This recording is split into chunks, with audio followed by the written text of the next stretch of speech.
ഓരോ ദിവസവും നമ്മൾ 500-ലധികം നെഗറ്റീവ് വാക്കുകൾ കേൾക്കുകയാണ്. എന്നാൽ 100-ൽ താഴെ മാത്രമേ പോസിറ്റീവ്സ് കേൾക്കുന്നുള്ളൂ. Just imagine this is a mind.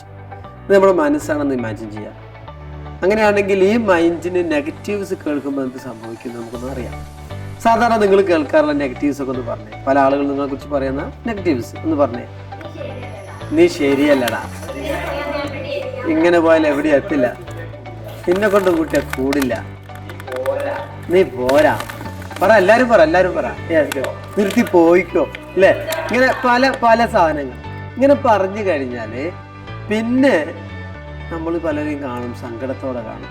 അപ്പൊ നമ്മൾ അവരോട് പറയും, എന്ത്, സാരില്ല, അത് ഞാൻ തമാശ പറഞ്ഞതാ, അത് ഞാൻ അന്ന് അങ്ങനെ പറഞ്ഞെന്ന് വിചാരിച്ചിട്ട് എന്നൊക്കെ നമ്മൾ പോയിട്ട് സമാശ്വസിപ്പിക്കും, അല്ലേ? അങ്ങനെ സമാശ്വസിപ്പിച്ച് കഴിഞ്ഞാൽ പിന്നെ മനസ്സെങ്ങനെയുള്ളത് ആദ്യത്തെ പോലെ തിരിച്ചു വരുന്നുണ്ടോ? ഒരിക്കലുമില്ല.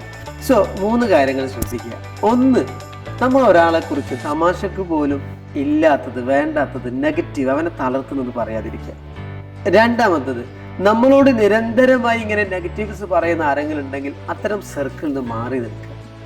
3, ചില സർക്കിൾ നമുക്ക് മാറി നിൽക്കാൻ പറ്റാത്തതായിരിക്കും. Maybe parents and teachers, അങ്ങനെയുള്ള ആളുകളൊക്കെ നമുക്ക് മാറി നിൽക്കാൻ പറ്റില്ല.